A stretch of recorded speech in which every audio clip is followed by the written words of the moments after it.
Alright everybody, welcome back to another Dead by Daylight video. This week we're talking about 2v8. So 2v8 has on its third section this time, which is interesting to see that we've had 3 versions of this before the year's actually been over. It's kind of insane.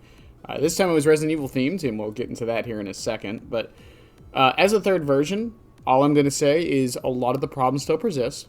The game mode is still fun. The game just needs a little bit more changes for it. Now, before recording this video, because I'm recording this after this happened, Dead by Daylight did put two bots into, quote, most matches. It was pretty much every match. I did get a few where there were no bots on the killer side. It wasn't often, but it did happen sometimes. But for the most part, it was bots in every match, at least 2. This was Behavior's way of trying to fix the queue times. Again, we'll get into that here in a second, but let me just say it didn't work. Right now, they're testing out some things to see if they can try to find other ways to fix it, from incentives and stuff like that. But we'll see how that goes. Personally, I don't think there's going to be a way to fix queue times. I'm in the same opinion Scott Jund is, where I think the only way to truly fix the queue times is to make the mode permanent, and it'll fix itself in maybe 2 months or so. The problem I have with the game mode right now is that it's FOMO, because it only lasts for a couple weeks, and it's also a unique experience on the killer side and not so much the survivor end. So people are hopping on the killer side to play with them. Another problem that a lot of people don't really discuss about why the killer queue times are so long, more people want to play killer also because it's a lot easier to get one other person to play with you than 7, which is not easy or very common for people to do. If you have a friend who is online playing Dead by Daylight right now, or just online in general, it's a lot easier to be like, hey, you want to join me and play some killer games, because it's only one person filling the lobby, or do you want to join me and play survivor games where you're going to have 6 randoms, possibly 2 bots? So it's a much easier sell on the killer end. Speaking of the killer end, the new killers released this time were Legion, Wesker, and Nemesis. Now, I know a lot of people are hating on Legion. I think Legion is fine. They are what I would call a support killer, similar to Wraith, Trapper, and I would honestly put Deathslinger in this camp as well, to a certain extent, which is a really interesting design for how killers can be added into this mode. And what I mean by a support killer is they're constantly keeping the survivor injured, which means that your teammate has a much easier time downing them, but they're also doing something, especially if you're on comms, that no other killer can do. They're constantly giving you information on the survivors. Because they get the killer instinct every time they hit someone with feral, they know where every single survivor is. They also have inherent slowdown, which is something a lot of the killers don't really have, other than Nemesis and Wesker as well, which is why I think Legion plus Wesker is actually kind of a really irritating combo to go against. Now, I know a lot of survivors don't enjoy playing against Legion. Personally, I think it's fine. The counterplay right now is really just to body block and not mend. The problem right now is that since there's 8 people and Legion can, in theory, be in power longer, you have to wait longer to actually start mending, or else you can fear giving him another hit. Now, the fact that he requires 8 hits before he can get it down now with Feral, though, is interesting, and because of how big the maps can be, it really doesn't start to become a problem until the end of the match. But because of how 2v8 usually goes, the gens end up getting spread anyways, because the killers can't really 3-gen from the start. Or, I'm sorry, 5-gen from the start. I believe it's 5 gens now. So it's a lot more difficult there. Legion is more annoying, in my opinion, than, like, actually detrimental or, like, bad to go against. But I think the fact that there are, like, 100 pallets on the map kind of makes them fine. My suggestion is if you're playing against a Legion, and they're feraling you, don't play that chicken mine game. Just honestly, just keep running forward, take the feral hit, and keep running. If they're not in feral frenzy, go ahead and drop the pallet. If they are in feral, just leave the pallet up so you can save it for the other killer when they come and get you. It's really all I'm going to suggest there. Again, I know it's boring, but it is what it is. Wesker is perfect. Wesker is honestly one of the best additions they've done to 2v8. There is one problem I have with it, and some can correct me on this, but the Shadow class that lets Wesker basically become undetectable for most of the match, I think is a bit too good on Wesker, for only the reason that he can just kind of come out of nowhere with his 3 dashes, which 3 dashes are amazing, by the way. As someone who's not very good at Wesker, it was so cool to be able to use the 3 dashes to kind of make up for my lack of being good with him. But it also meant there was a lot of loops and things that I could do things that I couldn't normally do, and the map mobility was insane. Next is Nemesis, who did not feel that good in 2v8, if I'm perfectly honest. I asked a couple Nemesis mains too, and yeah, he's not that great. The problem with Nemesis in this mode is he has to tier up still, and it takes the same amount of time as it normally does. But the other major problem is that he really didn't get any buffs. His zombies all got buffed, but there's still only 2 of them. And there's still a bunch of pallets on the map, so they can still kill them. So there's that. And he provides some form of slowdown with the vaccines, but even then, it doesn't feel like enough. Nemesis just feels like he's missing something to be good in this mode. He does shred pallets, though. I will say this. He does shred pallets, which in this mode can be very useful. But again, I don't know. He needs something else in the next iteration. He also doesn't really work very well with any of the classes, which is something I kind of want them to add more classes to both sides. We'll get into that with Survivor here in a minute. But Nemesis just doesn't work with Enforcer or the Brutes or the Shadow, because being undetectable doesn't really matter when like you're stomping around the map.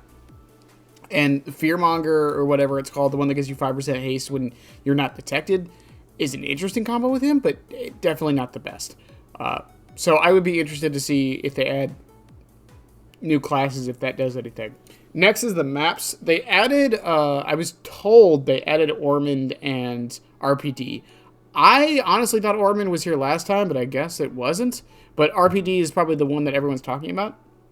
And really all they did was they just made old RPD just base where both sides are connected, which is interesting to think about, that map was in the game as that at one point in the normal 4v1. RPD is really interesting on 2v8. Some of the double hits you can get there are actually really cool because of how the upstairs and downstairs works. And that's actually an interesting strategy you can do, is have one killer patrolling the upstairs and one patrolling the downstairs, so the survivors aren't safe in either, and they can't really like go to either or. So there's that. There was the bug there that has been apparently fixed, so that's also good. But the other thing is the Resident Evil theme that I want to get into here. You'll notice I'm saving the Survivor talk for last because it's probably the thing I had the most to talk about. But the Resident Evil theme, I feel, was kind of misplaced. Yes, RPD was added, but it's not the only map. You can get all of the maps. Yes, Nemesis and Wesker were added, but again, you can play any killer in this mode, so it doesn't really matter. The herbs are really the only thing that's Resident Evil themed. The green one giving survivors a health state, and the yellow one giving them a hook state if they get it. Now, I didn't really see too many of these around the map in general. Also, the killers get a haste if they activate it, which is really cool. But the idea and the concept of adding like a third, not required necessarily mechanic, but one that can be done to help out your team is something I do find interesting and hope they do iterate on in the future. Again, with some people talking about the RE 2v8, because that's what this was, similar to the Chaos Shuffle that was D&D themed. This doesn't feel very RE themed, which is a shame. Flashbangs weren't integrated into it. Blastmine wasn't integrated into it, which, I mean, it wasn't the only things they could have done, but there's a lot of other things that could have happened. My idea, which would never happen, but if we're going to add 2 VOTs, why not just make them zombies, you know? But the thing is, like, for a Resident Evil chapter, or for a Resident Evil themed game mode, it doesn't feel Resident Evil themed is my main point. Similar to the D&D one not feeling like it was D&D themed. The Castlevania one is debatable. Technically it was because, you know, the candelabras. But as someone's pointed out to me, it's not like Castlevania owns the rights to candelabras. So at the end of the day, it really wasn't Castlevania themed either. So I really hope Behavior does a better job at, like, when they theming these around licenses and such, they do a better job of actually making it feel like it. Which brings us to the Survivor side. Behavior, I have one simple question. Why were there no new classes? There was a class leaked, and I know leaks can't always be trusted, but the fact that we had a class leak that was basically a class that had Dead Hard and was like kind of like a tanky class, the fact that it wasn't even alluded to or added in any way is kind of disappointing. I feel like we need a class for flashlights, because while you did add the option to save now with how the hooks work, you did that in the last version. The fact that flashlights can't be brought into the match, can only be gotten from chests, it would be interesting to see if a class could start with a flashlight as their perk. Maybe give them flashlight background player or something. And this leads a little bit into the problem with the mode, and that is the queue time still.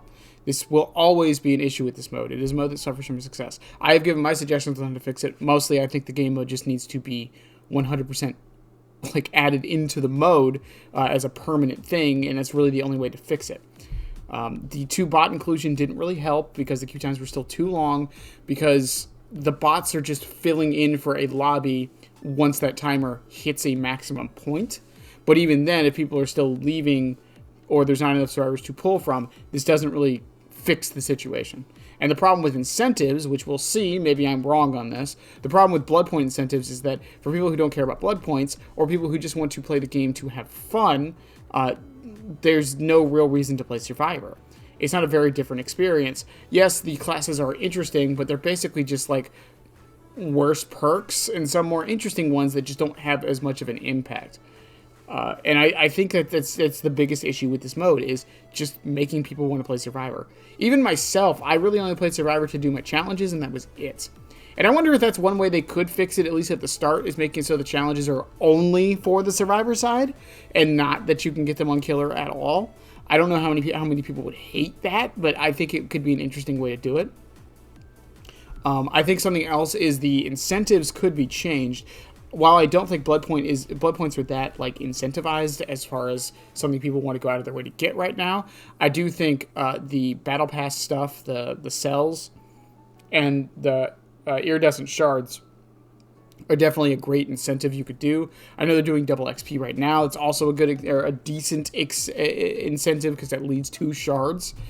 But I really don't know what else behavior could do to alleviate the situation of the terrible queue times.